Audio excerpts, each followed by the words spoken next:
Watch Dogs is an open-world action-adventure game. In it, you play a man named Aiden Pearce, and he's a guy who can use guns. He's had a troubled past. He can, he can use any vehicle. He can sneak his way through a city. But his most important characteristic is that he's a hacker. So the player is going to be able to hack into all the computers within the city of Chicago. Basically, from a smartphone down to the systems that manage the train, electricity, or traffic in the city of Chicago. Police believe they are closing in on suspected vigilante Aiden Pearce.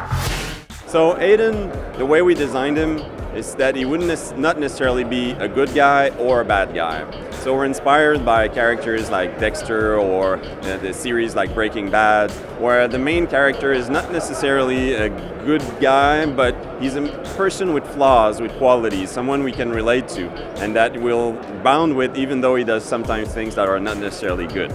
So the character will evolve with the game. The player will have a certain impact on how how far he goes with his newfound powers. But Aiden is not a bad guy. He becomes a vigilante, so he's there to inflict his justice on the city of Chicago. Dedicated to protecting you and your friends. Citizens of Chicago, we are DedSec. DedSec is a group of hackers, hacktivists. So they have an agenda. There are certain things that they are fighting for, and they want to represent a certain view on the society they live in. And we're not taking necessarily a stance on what that group wants to do in the city right now, but they see Aiden Pearce acting. They see him hacking in the system, and so when the trailer we showed, they talk about him as being a proof that CTOS is not secure, that people are abusing the systems in the city, that the fact that the citizens accept all that surveillance, all those technologies around them is causing them trouble, that they're losing their privacy. So that's the position that they have, and Aiden is not a member of that group.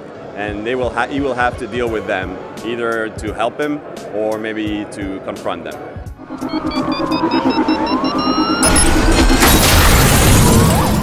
When you set out and say Aiden can hack anything in a city, you need still to make choices. Otherwise, you're going to be at it for 100 years building the game. So we decided to use things that the player would be able to make various uses of. So if a hack is too simplistic, that it doesn't allow creativity, and if the player is not able to understand the rules in which he can use them, then it wasn't a good idea. So we tried various things, but ultimately we made choices that were bounded by also what's possible in the real world. So we looked at all the systems that are being managed by computers within a city. For example, transport systems, traffic lights so that rush hour is optimized, or security, surveillance, camera systems, CCTV. So we definitely needed to have those, or simple things like smartphones, all their cell phone communications. We wanted to be able to hack into those things. And always we're trying to think of how the player could be able to use it in many different ways and experiment with them through the game. What is, according to you, the first thing players should do? What should they really see? Oh, that's a good question. I think that players should take the time to embrace the open world. Obviously we'll have a clear path for the main missions, how to move forward in the narrative.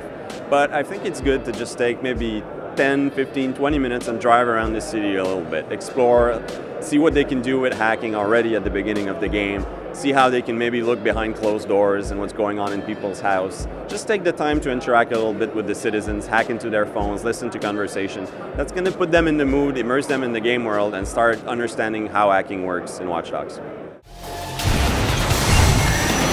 The virus is still doing damage. Shut it down!